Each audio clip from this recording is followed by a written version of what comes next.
Ce dont je parle, c'est l'arrestation et le placement sous mandat de dépôt du président de la JPDCI rurale du PDCI RDA, Innocent Kouadio. Je le dis pourquoi? Parce que il avait fait l'objet d'une enquête. Il a été convoqué à la PLCC, ou police scientifique, relativement à une vidéo qui a circulé sur les réseaux sociaux mettant en cause des enfants. Il a été interrogé dans le cadre de cette procédure, gardé à vue et conduit devant le procureur le jeudi dernier. Le procureur le reçoit et décide de classer l'affaire sans suite. Ça, il décide de ne pas donner suite à cette affaire. Donc pour nous, le dossier s'arrête là, il doit retrouver la liberté. Mais après avoir classé l'affaire sans suite, le procureur lui dit qu'il sera conduit à la cellule spéciale d'enquête devant un juge d'instruction pour d'autres faits, sans plus de précision.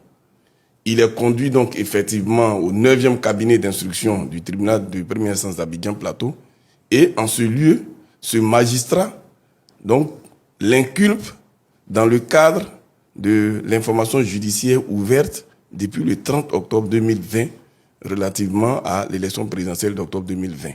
C'est dans le cadre de ce dossier-là que plusieurs personnalités, plusieurs cadres du PDCI et même de l'opposition avaient déjà été arrêtés, ont été placés sous mandat de dépôt et ont plus tard été mis en liberté.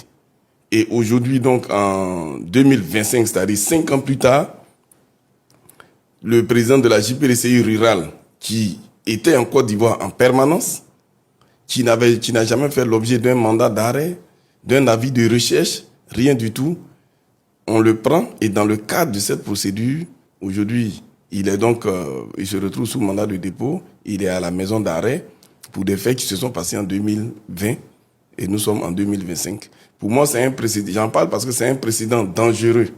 Dangereux en ce que, aujourd'hui, tout leader du PDC ou même d'un parti de l'opposition pourrait se retrouver dans cette situation en lui disant que en 2020, il y a eu un mot d'ordre lancé par le président Henri Konan Bédié à l'époque, qui était le responsable de l'opposition. Et en tant que leader de l'opposition, en tant que membre d'un parti politique de l'opposition, nous pensons que vous avez pu poser tel ou tel acte et puis on vous inculpe. C'est dangereux parce que pour poursuivre quelqu'un, il faudrait clairement qu'au moment où on inculpe cette personne, on lui notifie les faits précis qu'on lui reproche. Les faits précis. Mais globalement, comme ça, placer quelqu'un sous mandat de dépôt, j'estime que c'est dangereux, c'est un précédent dangereux.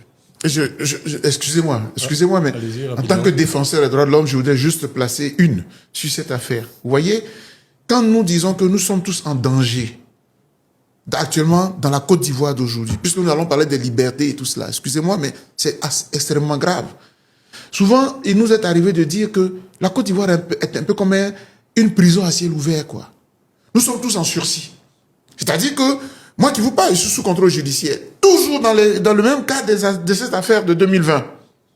Donc ça veut dire, quand le pouvoir, il regarde, si tu as dit des choses qui ne lui plaisent pas trop, il t'appelle, il te met en prison. Vous voyez? Et ça, je ne peux pas ne pas le dénoncer. Je ne peux pas ne pas le condamner.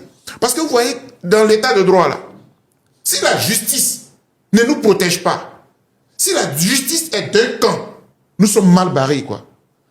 Je voulais le dire et je l'ai dit. Merci. Merci. C'est d'ailleurs le premier thème de notre échange du jour.